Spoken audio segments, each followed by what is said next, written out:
चाचा का bioscope welcomes you. इस एपिसोड में हम लखनऊ से पहुंच रहे हैं प्रयागराज। संगम स्नान करेंगे, बड़े हनुमान जी के दर्शन करेंगे, आसपास की जगहों में घूमेंगे। बने रहिए अपने चैनल के साथ, दर्शन कीजिए प्रयागराज के।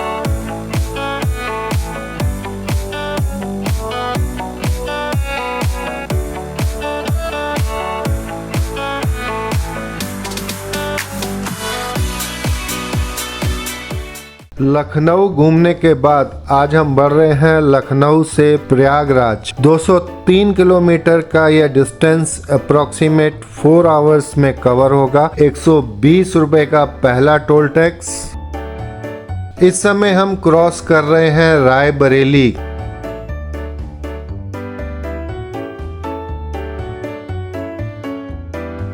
रायबरेली के बाद हमें यह दूसरा टोल टैक्स ₹85 का मिला। लखनऊ में तिवारीगंज के रहने वाले मिस्टर अमित सिंह ने हमें बतोही ढाबा पर लंच करने के लिए सजेस्ट किया था, इसलिए हम लोग आ गए हैं बतोही ढाबा। ये लखनऊ से प्रयागराज जाते हुए जब आप रायबरेली से नेक्स्ट टोल टैक्स क्रॉस करेंगे तो उससे 9 किलोमीटर आगे राइट साइड पे है। हाईवे छोड़ फ्लाईओवर के नीचे से यू टर्न लेकर बतोही ढाबा आना होगा। नॉन एसी हॉल है, एयर कूल।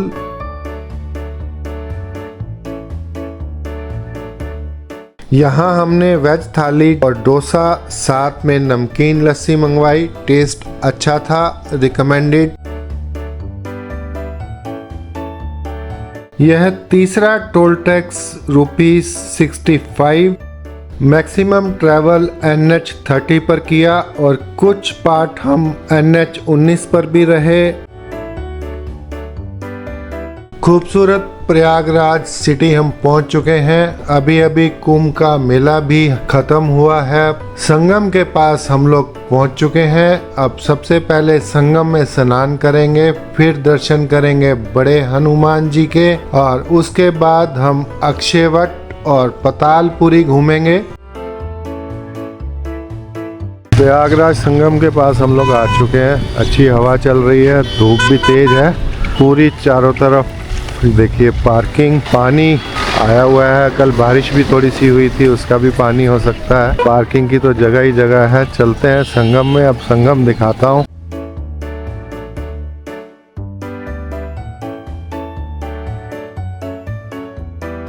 आज बुद्ध पूर्णिमा होने के कारण संगम में अच्छा क्राउड है, रौनक लगी हुई है, दिन अच्छा है और घूमते घूमते हमें भी स्नान करने का मौका मिल रहा है। आजकल बोट का 80 रुपया पर सवारी आने जाने। अगर 12 लोग जाते हैं तो प्राइवेट बोट अगर आप अकेली लेकर जाना चाहते हैं तो 800 रुपये।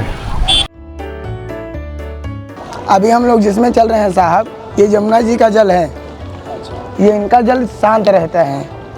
ये गहरी बहुत ज़्यादा होती हैं, जो पश्चिम की दिशा से बहते हुए आई हैं। दिल्ली, आगरा, मथुरा, वृंदावन से होते हुए यमुनोत्री से यमुना माता आई हैं। पूरब की दिशा से गंगा माता। इनका जल शांत है, वो गंगा जल का बहता रहता है। वो हरिद्वार, ऋषिकेश, कानपुर से बहते हुए गंगोत्री से गंगा माता आई हैं। यहाँ नाम त्रिवेणी का 3 होता है साहब, पर दिखता 2 ही है, एक शांत एक बहता हुआ। जो सरस्वती माता वो अदृश्य है। इस किले के नीचे से निकलते हैं, जहाँ स्नान होता है वहीं पर लुप्त हुई हैं, वहीं समाप्त हो गई हैं। यहाँ पर लोग स्नान करते हैं। यमुना जी का जल यहीं तक रहेगा, उसके बाद गंगा बनकर बह गई हैं। जो तीसरी माता सरस्वती माता वो अदृश्य हैं, जिससे हम आप बोलते हैं वो सिर्फ सुनाई देती हैं, दिखाई नहीं देती। जैसे लेडीज़ लोग बाल की चोटी बनाती हैं, 3 भाग करके चोटी बनाती हैं। बनाने के बाद भाग का चोटी का भाग 2 ही सिर्फ दिखता है, एक इस साइड का एक इस साइड का।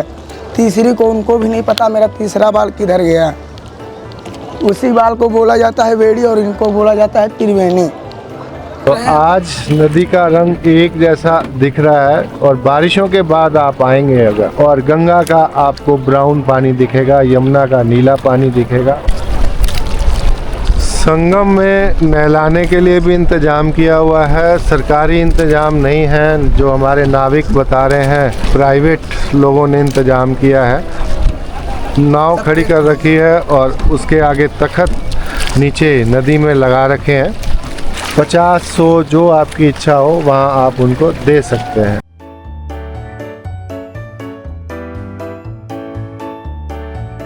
पवित्र संगम में स्नान कर यहाँ का कुछ जल अपने साथ जरूर लेके जाते हैं। प्रथा है कि हम सब अपने घर में गंगा जल जरूर रखते हैं और खासकर त्रिवेणी का जल तो बहुत महत्व रखता है। स्नान करने के बाद अब बढ़ते हैं तट की तरफ, दर्शन करने चलते हैं बड़े हनुमान जी के मंदिर में, हनुमान जी के दर्शन करने जो कि लेटी हुई अवस्था में हैं।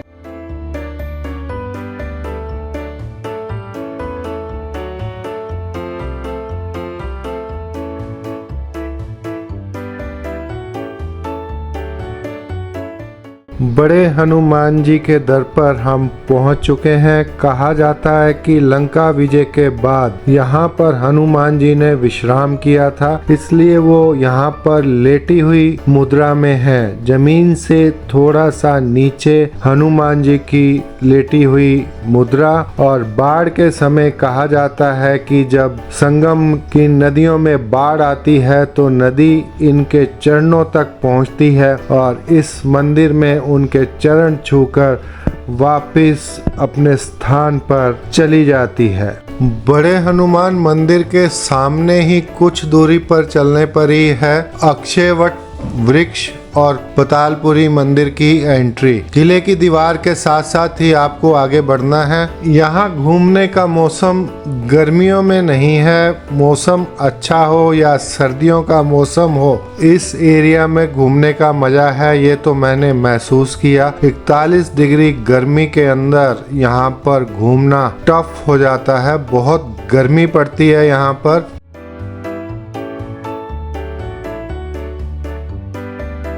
साधु यहाँ पर अपने अपने तरीके से योग और तपस्या करते मिल जाते हैं, उनके अपने अपने तरीके हैं। भगवान ब्रह्मा ने पृथ्वी को बचाने के लिए प्रयाग में एक विशाल यज्ञ किया था। इस यज्ञ में वे स्वयं पुरोहित बने, भगवान विष्णु यजमान बने और भगवान शिव यज्ञ के अध्यक्ष देवता बने। यज्ञ के अंतिम चरण में त्रिमूर्ति ब्रह्मा विष्णु और महेश शिव ने अपनी शक्ति से पृथ्वी पर पापों के बोझ को हल्का करने के लिए एक वृक्ष अक्षवट का निर्माण किया।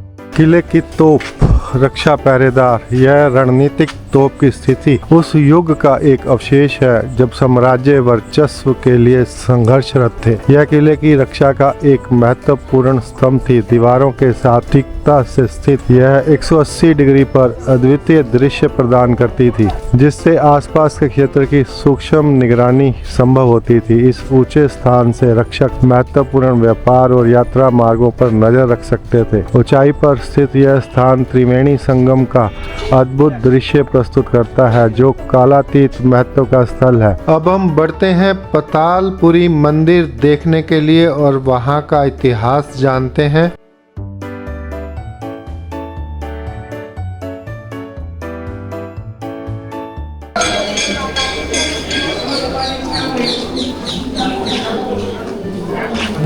प्राचीन प्रयाग का एकमात्र स्मृति चिन्ह एवं प्रसिद्ध पातालपुरी मंदिर, जैसा कि नाम से ही विदित है, यह मंदिर भूमिगत तल में स्थित है। इसके ऐतिहासिक संदर्भ में सम्राट हर्षवर्धन के समकालीन सन 644 ईस्वी में चीनी यात्री हवेन सांग की यात्रा वर्णन में प्रयाग को वो लोए किया लिखा गया है, जो दो नदियों गंगा यमुना एवं अदृश्य सरस्वती के बीच के घेरे में नगर के दक्षिण तथा पश्चिम तरफ की वाटिका में एक बड़ा दुर्ग है, जिसका निर्माण संभवतः सम्राट अशोक ने करवाया था। यह मंदिर एक ऊंचे टीले पर एक प्रांगण के बीच स्थित है। इसी के समीप ही अक्षयवट एवं कुआं का उल्लेख है। ऐसी मान्यता है कि जो भी प्राणी कूप में कूदकर आत्मदाह करता था वह मोक्ष को प्राप्त होता था, जिसे मंदिर के वर्तमान स्वरूप के निर्माण के समय पत्थरों से ढक दिया गया। यह मंदिर भूमिगत तल में पश्चिम की ओर से मंदिर की वेदी से जुड़ा हुआ है, जो प्राचीन मंदिर शैली की आकृति युक्त स्तंभ शीर्षों पर टिकी है। इस प्रकार इसमें स्तंभों की 7 पंक्तियों, प्रत्येक कतार में 12 खंभे हैं। मंदिर में किनारे की तरफ कतारबद्ध श्रृंखला में 40 से अधिक देवी देवताओं तथा ऋषियों मुनियों की प्राचीन युगीन तथा मध्य युगीन सुंदर अलंकृत प्रतिमाएं हैं। इस मंदिर के वर्तमान स्वरूप का निर्माण बादशाह अकबर द्वारा 16वीं शताब्दी में दुर्ग निर्माण के अंतर्गत कराया गया। पातालपुरी मंदिर में स्थित सभी देवी देवताओं तथा ऋषि मुनियों के महत्वपूर्ण जीवन प्रसंगों को भित्ति चित्र के माध्यम से मंदिर परिसर के बाहरी दीवारों पर अभिचित्रित किया गया है। गस्टेड हॉलीडे होने के कारण आज आनंद भवन में छुट्टी है, इसलिए आज हम आनंद भवन नहीं घूम पाए और अब हम प्रयागराज को बोलते हैं अलविदा और बढ़ते हैं अपने अगले डेस्टिनेशन बनारस की तरफ। दोस्तों बने रहिए अपने चैनल चाचा का बायोस्कोप के साथ। अगर आप चैनल पर नए हैं तो प्लीज़ सब्सक्राइब, लाइक, शेयर चाचा का बायोस्कोप, आपका अपना चैनल चाचा का बायोस्कोप। कमेंट्स जरूर भेजते रहिए, हमें आपके कमेंट्स का इंतज़ार रहता है।